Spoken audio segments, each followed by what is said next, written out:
So, welcome to Jumbo IS and welcome to our lecture series called Daily News in Shorts. As you guys all know by now, that in this lecture series, we cover that day's newspaper in a very short span of time within 20 minutes. Now, today we are going to discuss the newspaper of July 26, 2024. And the important news items or the important topics that featured in today's newspaper are as following. Okay, so we'll take a look at today's important topics. Now, first of all, there was this article with respect to listeriosis outbreak that happened in USA and Canada. So listeriosis is basically a bacterial infection, and it has taken many lives in USA and Canada, plus many people were hospitalized because of that. So we'll take a look at what listeriosis is, what sort of bacteria causes it, and what's the treatment, what are the symptoms. We'll talk about all these things. Then recently, government has come out with a notification that all the white category industries, now Central Pollution Control Board actually categorizes various industries on the basis of their pollution potential. So some are called red, they are highly polluting industries, some are called orange, some are called green, some are called white. White are the least polluting industries. So all the white category industries do not require any permits before establishment. Okay, so no permits for white category sectors. Now, what are white category sectors? What sort of permits they had to take before? We'll talk about this. Then, a special article came in Indian Express today, which was related to AI causing environmental damage. Because of increased use of AI, a lot of greenhouse gases are being emitted. Now, you guys might be thinking that how can AI contribute towards greenhouse gas emissions, right? We'll dive into this issue in this third news item. And last, in this year's budget, government finance minister basically announced model skill loan scheme, a model skill loan scheme under which any aspirant who's trying to update his skills through a formal course, well, they can avail a loan from any bank of their choice for financing their course fees, other items required. Okay, so if you're enrolling yourself in any skill development course, well, government has come out with a loan scheme for you so that you can get easy credit. Okay, so these are the important news items. So without further ado, let's start with topic number one, which is listeriosis outbreak. Now, US government Center for Disease Control and Prevention CDC had announced that listeriosis epidemic or outbreak of listeriosis had happened in 12 states of USA. It has hospitalized 28 people and had even taken lives of 2 people. In fact, Canada has also reported 12 cases spread across 3 provinces. States are called provinces in Canada. Okay, so across 3 provinces, 12 cases have been found and 2 have died. Now, what is listeriosis? Listeriosis basically is an infection caused by consuming a type of food which is contaminated by a bacteria called Listeriosis monocytogenes. Listeria monocytogenes. So, if your food is contaminated with this bacteria and you consume that bacteria, then you're infected with listeriosis. All right. So, let's talk about this bacteria first. Listeria monocytogenes. Okay. Listeria monocytogenes is a type of bacteria found in soil, vegetation, that means plants, water, sewage, and even the feces of animals and humans. Okay, animal waste or human waste. Now, the problem with this bacteria is that if you're infected with this bacteria, you might show symptoms within 2 days. That can also happen. Okay, let's suppose you consume contaminated food and this bacteria reaches your intestines and you get intestinal listeria. Okay, so that can also happen. But at times, this bacteria stays in your system for even up to 2 months. After 2 months, you start to show symptoms. Now, after 2 months, it becomes very difficult to actually remember what sort of food you had which caused listeria. Okay, so it's very difficult to detect what sort of food was contaminated with listeria. Okay, now symptoms are simple. It causes vomiting, nausea, cramps, severe headache, constipation, and fevers. Various symptoms are similar to stomach infection. Now, if you detect listeria in its stages, when it's still in your intestines, that is called intestinal listeriosis, then you can be cured. But if this infection spreads, goes outside your intestine and spreads to other parts of your body, then it becomes very difficult to cure this. Okay, so that is why, in that case, if it spreads outside your intestines, then it might lead to death or hospitalization. Okay, Let's talk a bit about other facts related to listeriosis. Okay. Now, generally, which types of people are vulnerable to this infection? People with compromised immune systems, so who are immunocompromised. Then people, pregnant females and their offspring. Well, they are vulnerable. Elderly, people who are 65 or above. In fact, CDC has said that pregnant females are 10 times more vulnerable to this infection, and this infection might pose a risk to their baby also. Okay. Now, foods likely to have listeria: well, milk, raw sprouts, deli meats, hot dogs, soft cheeses, smoked seafood.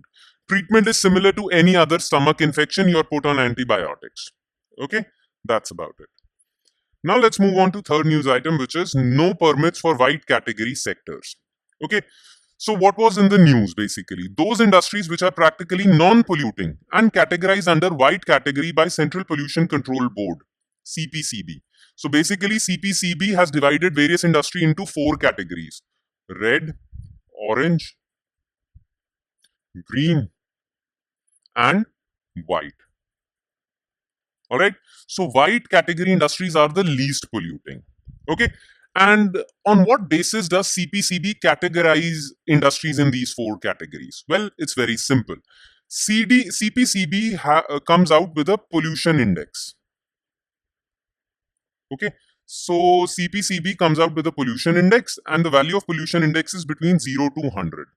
The higher your score on this pollution index, the more polluting you are. So if your score is above 90, then you'll definitely be categorized under red.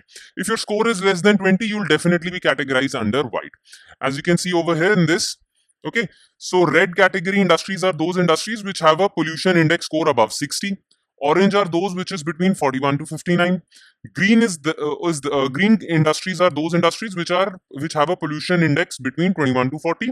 And white category, the least polluting industries are those which have a pollution index score less than 20. All right. So for these industries, okay, Government of India has said that they will now not require prior permission from state pollution control boards to establish and operate under Air Act, Water Act. Okay. Now, Ministry of Environment has come up with draft notifications. So that means this decision is not yet final. It's just in its draft phase. Okay. So generally, every industry, whether it's red, orange, green, white, they all have to take two major permissions. One is consent to establish. So before constructing your factory, you have to take this permission, consent to establish, from your state pollution control board. Okay. And then after constructing your factory, to start your factory, to operate your factory, you have to take this permission also, consent to operate. Okay. From your state pollution control board. Now, red industries, orange industries also have other permissions. White industries had just these two permissions. Now, Environment Ministry says that according to their proposal, white industries now do not need to take even these permissions as well. Okay. Now, let's talk a bit about white category industries. Well, a few examples of white category industries: well, wind energy projects, solar power projects, air coolers, bicycle assembly projects, these all come under white category. And all the industries whose pollution index score is less than 20 will be categorized as white. Okay. After recategorization by CPCB in 2016, industrial sectors with pollution index score including and up to 20 come under this category. PI of any industrial sector is a number from 0 to 100, which talks about their pollution potential. All right. Okay. So this item is also done. Now let's jump to third news item, which is AI causes environmental damage. Now, you guys might be thinking that how can AI cause environmental damage, or how can AI contribute towards greenhouse gas emissions, carbon emissions, which contributes towards global warming. Okay, how can AI do that? Well, let me explain that to you. But before that, let's talk about why this issue was in the news. Okay, so Google actually comes out with its annual environment report. In that annual environment report, Google actually mentions or reveals its carbon footprint or emissions footprint. So basically, Google talks about that in 1 year, how much greenhouse gases has Google emitted, the entire Google's establishment. So every year, Google comes out with this environment report, and in that it reveals that how much greenhouse gas emissions have been done by the entire Google establishment. That is known as Google's emission footprint. And Google has revealed that in the year 2023, its emissions footprint was 13% more than that in 2022. Now, Google says that this 13% rise was due to increased electricity consumption. And this increased electricity consumption was basically done by Google's data centers. And why are Google's data centers consuming more electricity? Well, because various Google AI models, okay, require these data centers because AI is basically trained on data, right? So AI models of Google require these data centers, right? Now, these data centers, the electricity consumed by these data centers has increased a lot because Google has deployed more powerful AI models. So Google says that because of its AI models, the electricity or power consumption by these data centers has also increased. Google said its data centers consumed 17% more electricity in 23. And Google says that this trend is going to continue. That means this increase is going to continue. Next year, more electricity will be consumed by its data centers because AI is not going to stop. AI is going to become more and more powerful. All right? And AI requires these data centers, and these data centers require more electricity. Okay?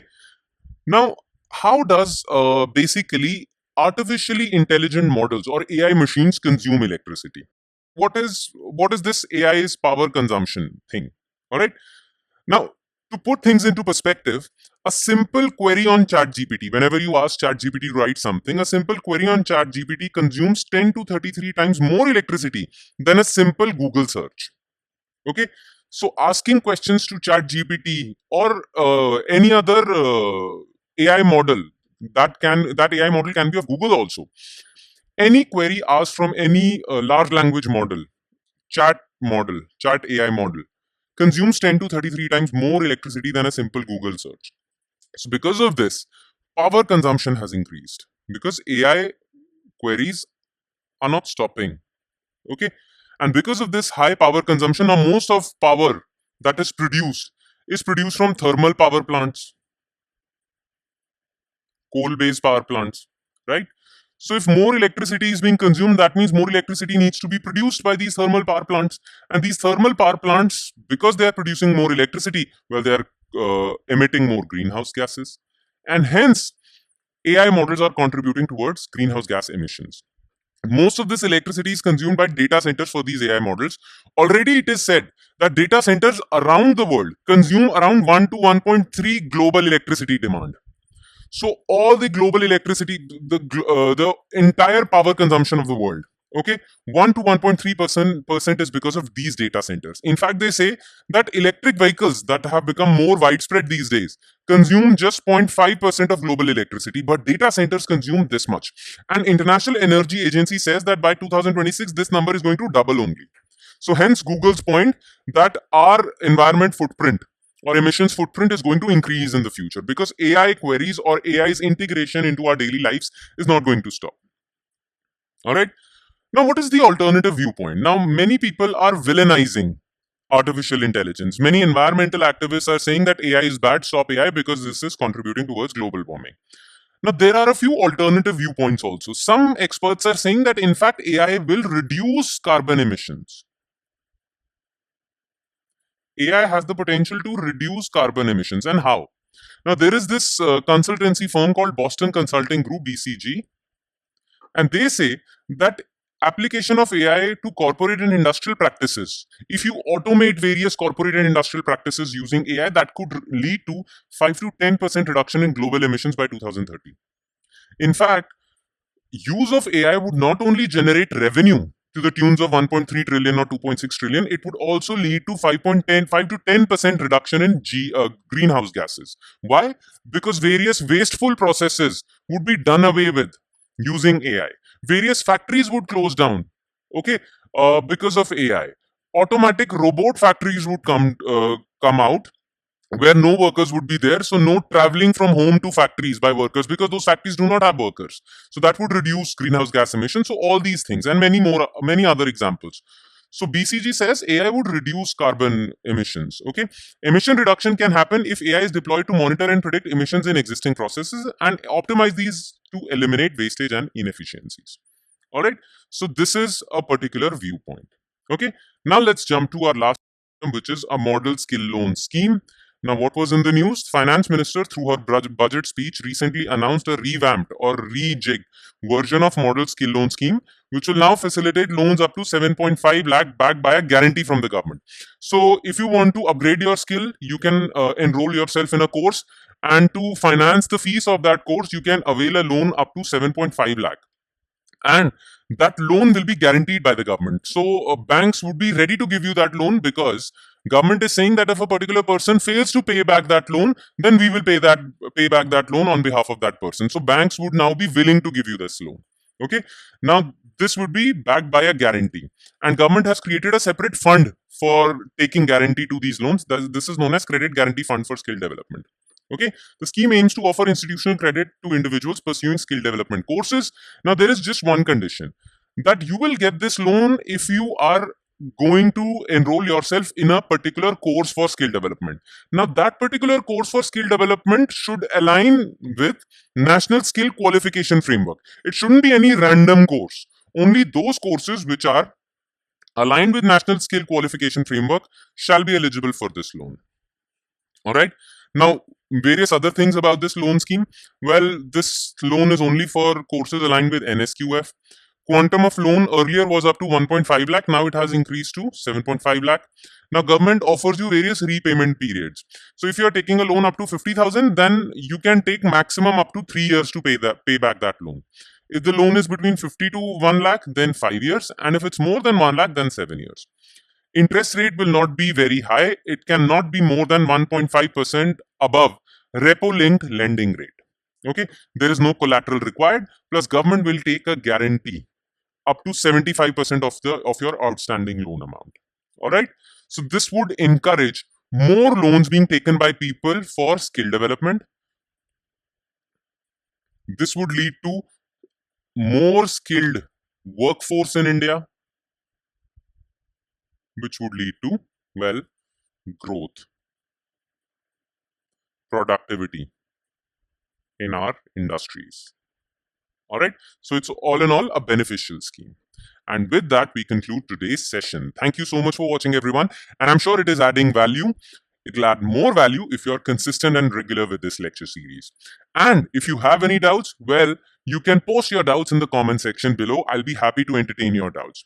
Plus, if you need detailed notes of this lecture, well, the notes for this lecture shall be shared on our Telegram channel. And the link to our Telegram channel is provided in the comment section below. So make sure that you check that out. All right. Thank you, everyone.